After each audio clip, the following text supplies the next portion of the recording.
Suspense.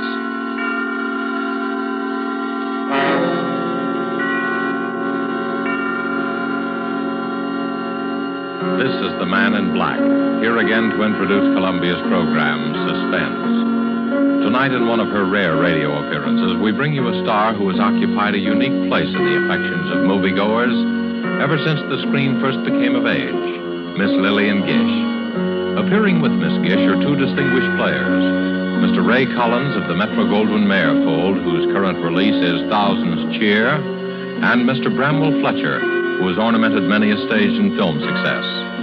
There are only three players in Marry for Murder, which is tonight's tale of suspense. Only three characters in this story, whose beginning and end are shrouded in a dense down-east fog. A story of slow terror and swift death, planned by a brilliant murderer. And so with the performances of Lillian Gish as Letty Hawthorne, a frightened, neurotic creature who seemed destined to be a perfect victim, of Bramwell Fletcher as Mark Taylor, so handsome and attentive, and of Ray Collins as the lawyer, Philip Alden, who relates these events to us, we again hope to keep you in suspense.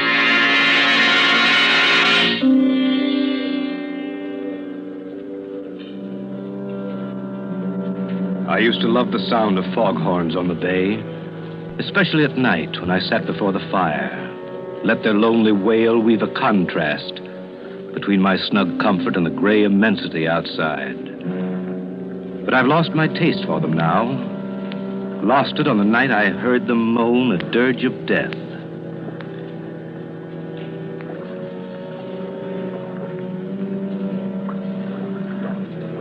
It's hard enough to lose a friend. But to lose one as I lost Letty Hawthorne is the kind of blow you'll never quite forget. I remember the first time I met her. It had fogged up all of a sudden, as it does here on the Cape. But Ann Wentworth held her Sunday night supper as usual.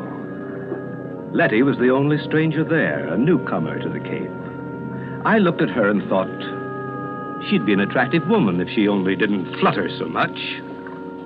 She was a trim, pretty woman of about my own age, which is 40. You're Philip Alden, the lawyer, aren't you? Oh, what a pleasure to meet so many nice people. There go those foghorns again. Yes, Does one really get used to them in time? Well, I love the Cape, but I can hardly bear that sound. So depressing, isn't it? So morbid. Well, to your first question, yes, I'm Alden, an attorney. As for the foghorns, well, if you stay with us for a few years, you won't be able to live without them, Mrs. Hawthorne. It is Mrs. Hawthorne, isn't it? Mm-hmm. Anne never gets around to introducing people. It's her only fault. Oh, I never stand on ceremony. That's my fault if you consider it one. Besides, I knew you at once, you see, and you knew me. Don't you think that's a promising beginning? I never thought of it that way. Oh, dearie me. There it goes again. It makes me think of ghosts walking over my grave. How can you bear it?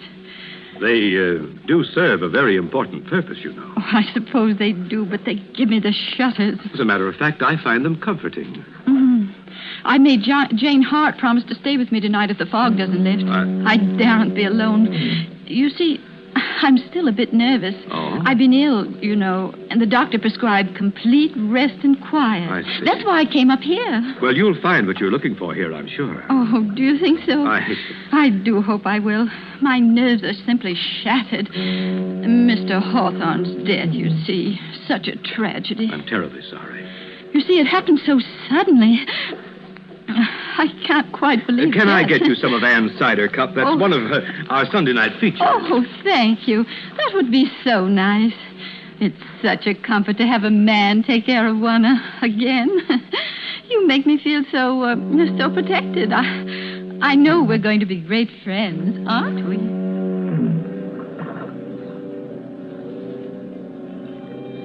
I can tell you I worried a bit for a while after that first party.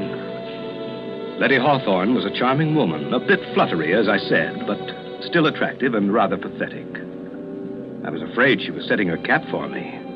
You see, I'm a crusty old bachelor, but even my friends were beginning to wonder. So it was with mingled relief and regret that I learned one day that Letty Hawthorne had transferred her attentions to another newcomer to the Cape, Mark Taylor. He was 8 or 10 years younger than she, a handsome fellow, but somewhat dissolute looking. I didn't like him. I may as well admit that from the start. But short of marrying her myself, there wasn't much I could do. Anyway, they seemed happy enough at first. One day after the wedding, Letty called me on a matter of business. I went down there after sundown. The three of us sat out on the beach in front of her cottage. I'm so glad you were able to come, Philip. You see, Mark and I were counting on you. Always glad to oblige you, Letty. As a matter of fact, Alden, we want you to attend to a legal matter for us. Yes? Yes, Philip. Mark wants to make a will. I told him I don't like wills. There's something so unhealthy about them. But Mark simply insists upon it. Very sensible, I'm sure. Oh, you men. You're all alike. It needn't be a very elaborate affair, Alden. Just a simple document stating that I leave all my property to Letty. Well, if he does that, Philip, I want you to make out a will for me, too. Leaving everything I have to Mark. But Letty, there's No, no need... I insist. Oh, well, Alden here is going to think I married you for your money. Money? Oh, why, I really don't know anything at all about my affairs. Really, I don't. Frank, Mr. Hawthorne always used to say, Letty, I really think you know less about business than a child. I left the management of his estate entirely to his secretary, you know. Well, just some simple document that makes my intention clear. You know the form, Alden. And, of course, if Letty insists... But I do. We'll have twin wills. It doesn't sound so frightening that way. The way Letty talks about wills, you can tell she has a secret vice, can't you? A secret vice? My wife's a murder mystery fan, Alden. I didn't find out until it was too late. Oh, Mark, you silly. When you say that, Taylor, smile. I'm a detective fan myself. It's a busman's holiday, of course, but I always read the latest whodunits. If my father hadn't insisted that I follow in his footsteps, I'd have been a detective instead of a lawyer. Really? How interesting. Tell us, Philip, do you ever get any cases like the ones we read about? Well, if you want my opinion, the chief difference between fact and fiction is that the author of a novel wants you to see the pattern and the author of a murder tries to hide it. Oh. Well, what do you mean by that? Well, take your case, for example. You and Letty are making out your wills. I heard her say that she wanted to leave her money to you. But how do I know the idea just sprang into her head of its own accord? How do I know that you didn't plant it there? Plant it? What do you mean? Why, what possible reason could I have? Well, as things stand now, there's no reason for me to ask if you planted the idea in her head. But if Letty were found dead... Dead? Oh, Philip, how dreadful. How can you even think such thoughts? Mark, darling, how terrible for you. Philip, you're to apologize this minute. No, Letty. Philip was just trying to explain. Well, I won't have him talking about such horrible things. Of course, I didn't mean you to. I was just using you as an example. Well, I didn't mean to be rude, Philip, but, well, you know my nerves, and it's getting dark, and... Oh, the bay is beautiful at night, of course, but I've always been afraid of the water. That's why I've had such a time persuading her to come out for a sail. The Artemis has been tied up all summer waiting. It's just silly, I know, and I will go with you, Mark, but let's do wait for a calm day. You know, Letty's idea of a sail is to sit becalmed half a mile offshore. My wife has perfect confidence in me, you see. Oh, Mark, it isn't that. You're making fun of me, aren't you? Of course, I trust you completely, but... Well, I'm not very athletic. You're missing one of the treats of the Cape if you don't sail. But I shall. Of course I shall, and soon. And what's more, I'm going to get Mark to teach me to handle the Artemis. Well, I'll be looking forward to seeing your sails on the bay then. Oh, Mark, a storm. I better be getting home before it breaks. Are you sure you'll be all right? Oh, I'm simply terrified of thunder. Wouldn't you rather stop with us? Oh, I can make it to town. Stop by tomorrow, won't you, Alden? Or as soon as you have those papers. Right. Now, you won't be nervous after our talk of wills and murders. But of course you won't. I'm such a coward myself that I can never understand how other people can be so brave. You know, Philip, Letty's helplessness is one of her chief charms. Sometimes I suspect she exaggerates it just to make me feel important. Oh, Mark, you mustn't. Giving all my secrets away. Well, don't worry about me or the wills, Letty. Someday you will frighten yourself to death.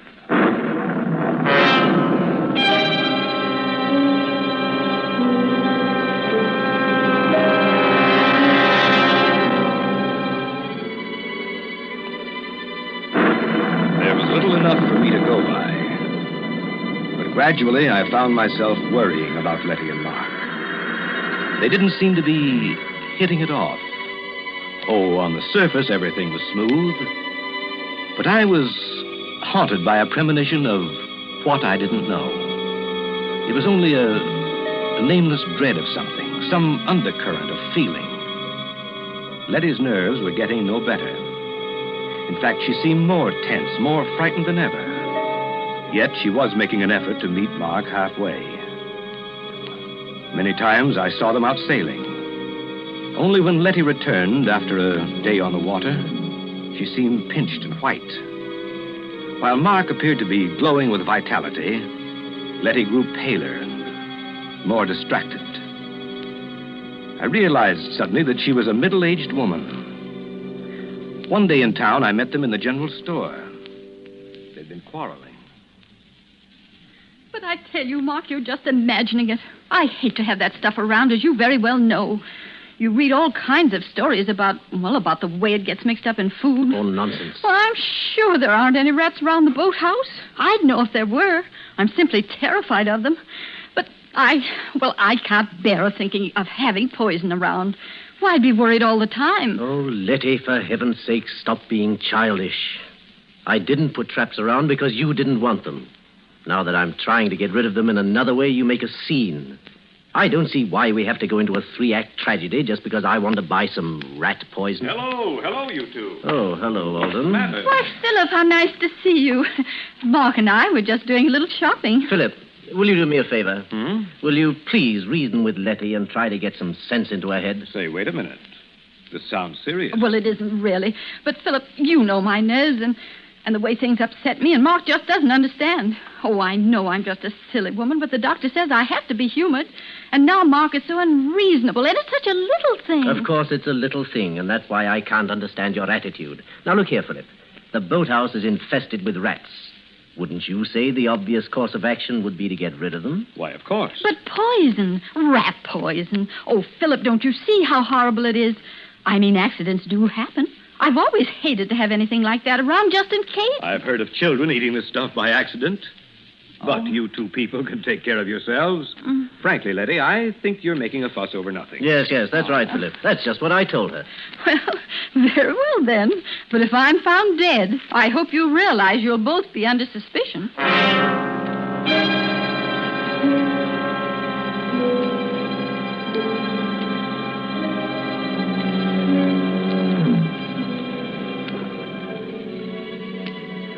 Seemed a foolish quarrel at the time. Yet when I left them, I kept hearing Letty's voice. Very well, then. But if I'm found dead. Very well, then. But if I'm found dead. Very well, then. But if I'm found dead. Suddenly, a monstrous idea occurred to me. I wondered if Letty had been trying to warn me. And then the horrible suspicion broke. All the trifling things began to add up. Letty's nervousness, her fear of sailing with Mark, her terror of having the poison in the house. But why? Why should she be afraid of Mark? What motive had he? And then I knew. I had helped to give him the motive when I drew up Letty's will. Yet my whole case was founded on thin air. Figment of a nervous imagination. I had to be sure. I had to keep an eye on them. I found myself making excuses. Excuses to drop by at their cottage. Who is it, Letty? Who's there? It's Philip. Oh, Philip. Well. Hello. You're almost getting to be a member of the family. Well, I just thought I'd ask you to help me eat the first bluefish of the season. There's too much here for an old bachelor like me. Why, Philip Alden, if you aren't the most thoughtful person. How perfectly sweet of you. Of course you'll stay to dinner. We'll have a real feast. Yes. You might as well stay as long as you're here. Oh, thank you. If you're sure I won't be intruding. Intruding? Why, of course not. And you can help me get the dinner ready. Well, I'd be glad to, but won't I be in Anna's way? Anna's gone. Gone? Why, I thought you were well satisfied with her. And so we were, Philip. But Anna didn't seem to be satisfied with us. In fact, they've all gone. All? Yes. Anna and Elsie and Otto, the handyman. They just walked out and left us. Well, for heaven's sake. Since the ship and engine place opened on the heights, nobody can keep a servant. Can't blame 'em myself. I wonder. I don't believe Anna'd take a job at the ship and engine. Anyhow, it does seem strange they all went at once, doesn't it? Letty, I do wish you'd stop dramatizing everything. Ship and engine just opened. The call went out for help. I don't see any mystery in the servants answering. In fact, it's their patriotic duty. And it's our patriotic duty to get along without them. But it's so lonely here, especially at night. Now, Letty, you're not living here by yourself, you know. No, of course not. But all the same, we are isolated. Just the two of us. And you know how tricky my nerves are. I always feel so much better if the servants are around. After all, if anything were to happen, and anything might happen... Letty, this isn't getting us any closer to our dinner. Oh, of course. Now, you boys wear these aprons. Oh. Philip, since it's your fish, you may have the honor of cooking it. All right, you asked for it. It'll be your funeral. Now, Philip, Mark, you hold the berries for the dessert. I'll do the vegetables and set the table.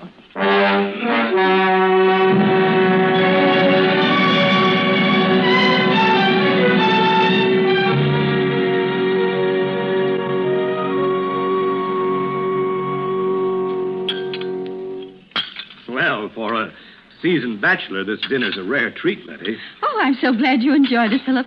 Though I don't deserve the credit. That bluefish was simply delicious. How did you manage to catch it all by yourself? I always think men are so wonderful. Well, I'd be glad to take you both the next time I go fishing. It's good fun. Fresh air would be good for you, Letty. Oh, no, I couldn't. Well, I'm still just a wee bit nervous about the water. Though I tried terribly hard, haven't I, Mark? Yes. I've been good about the sailing. But you know I'm learning to manage the Artemis all by myself, aren't I, Mark? Mm-hmm. I don't write my name in the wake anymore, do I? Yes, Letty's a real hand at the tiller. She'll be a better sailor than I am soon, you see. You'd have seen her take the Artemis into harbor the other day. You did, all right? Yes, she came through that channel with a breeze against her. I wanted to take it over, afraid she'd run into the mud flats. But no, she coaxed it all the way, and we came in under sail. Yes, and I wanted to do it all by myself, even though I was terrified. Well, good for you. Why, that's really a splendid accomplishment.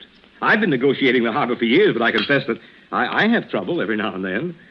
Well, since nobody wants any more berries, I guess it's time to do the dishes. Now, I'll show you what a good hand I am as a dishwasher. Wait a minute. That's my job. Here. No, Here. I'll clean and wash. You two can dry, and you can dry. Letty, what is it? Well, you shouldn't have tried to carry that tray. No, it's not that. Why, Letty, what's happened to you? You look ghastly. I'm afraid something I ate.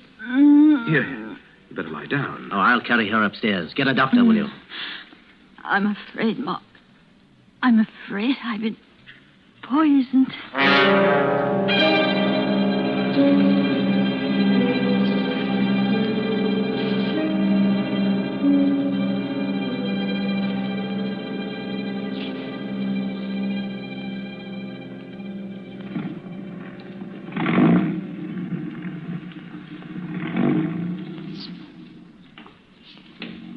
But great heavens, Philip, I just can't believe it.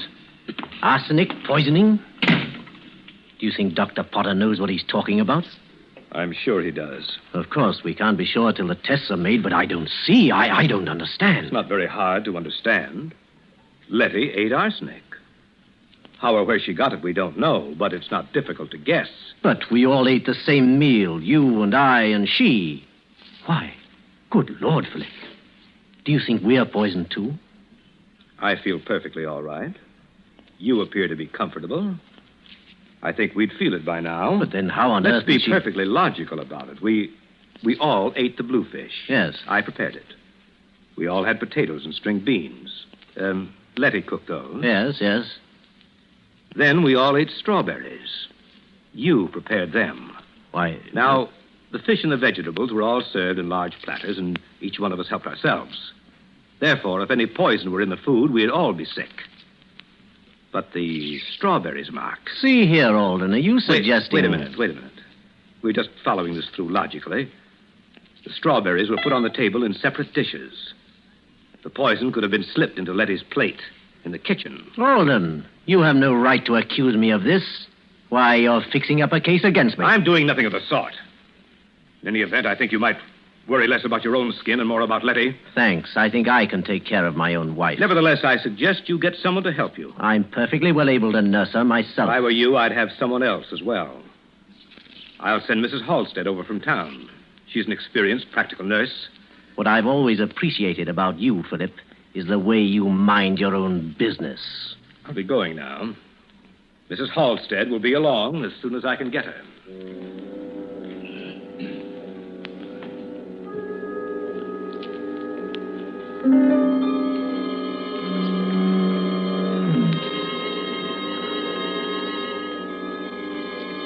When the doctor's analysis came, it was arsenic poisoning, all right. There were traces of arsenic in the sugar on Letty's dish. Letty was recovering. The dose wasn't large enough to kill her. Mrs. Halstead was installed as nurse and housekeeper. Just then business called me to New York, where I found myself worrying about Letty. I couldn't get her out of my mind. Very well, then. But if I'm found dead... I was bothered by a few loose ends in Letty's problem. The sort of questions that would occur to a legal mind. So I decided to spend an evening in the reference room of the law library among the files, where I found out enough about Mark and Letty Taylor to send me racing back to the Cape. And I knew I had to hurry if I was to prevent a devilish murder.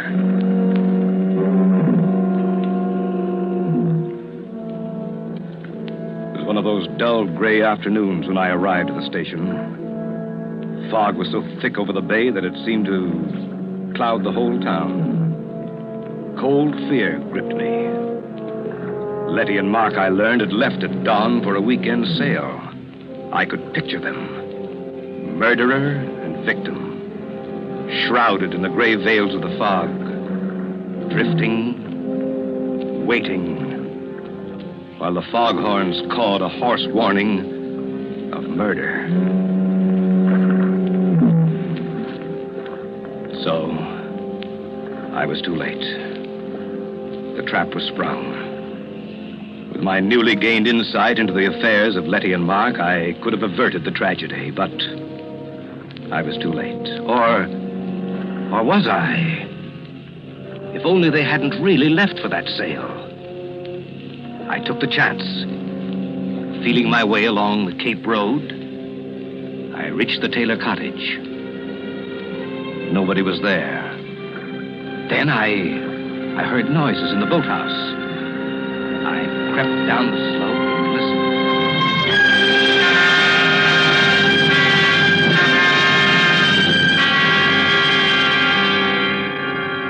Oh, Mark, you fool.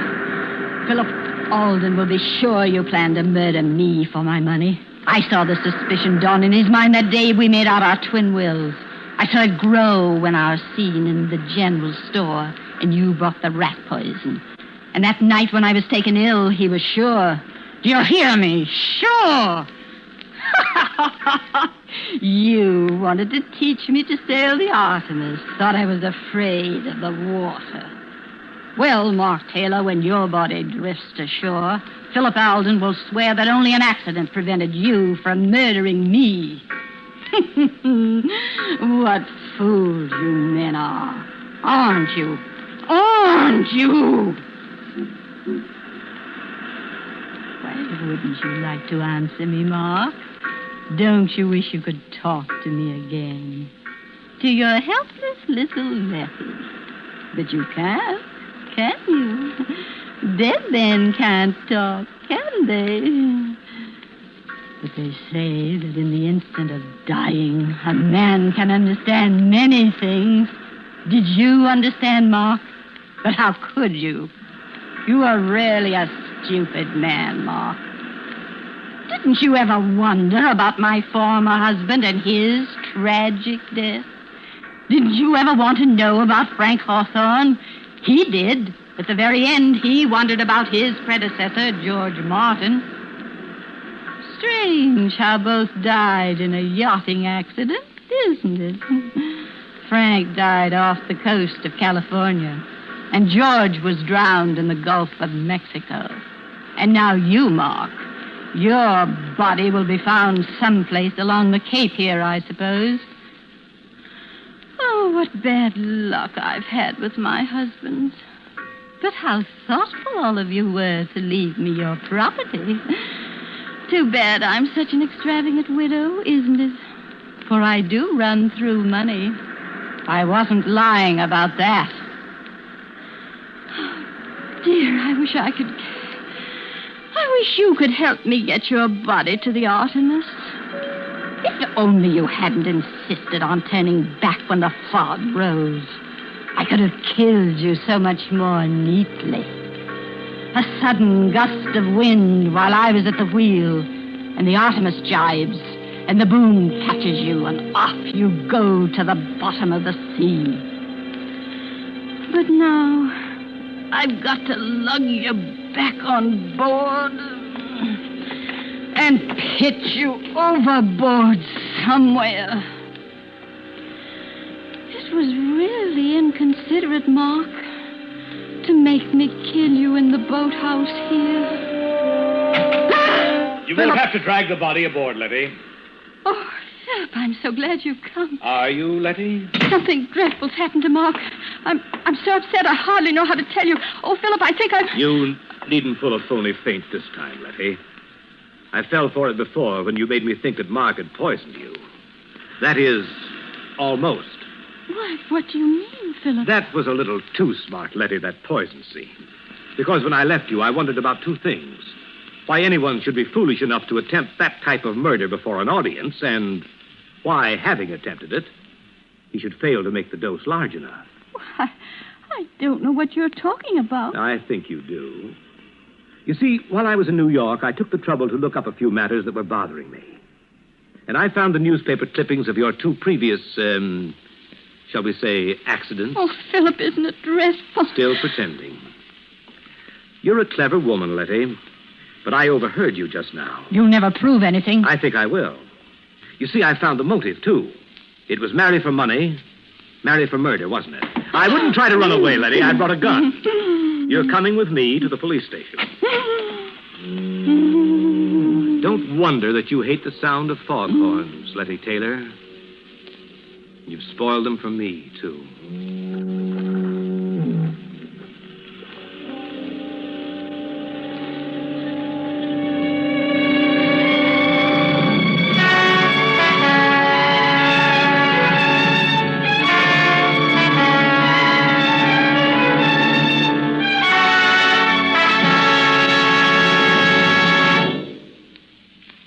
And so closes Marry for Murder, starring Lillian Gish with Ray Collins and Bramwell Fletcher. Tonight's tale of suspense.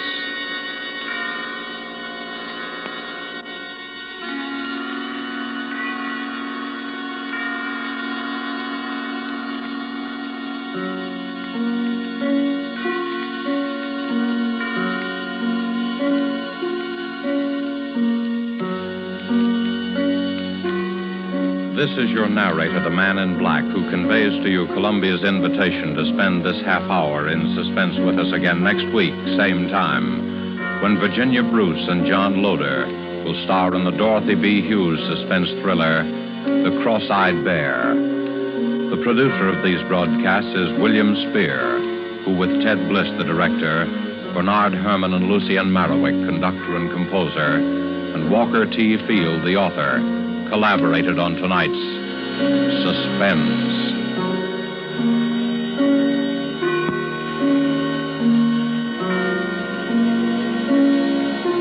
This is CBS, the Columbia Broadcasting System.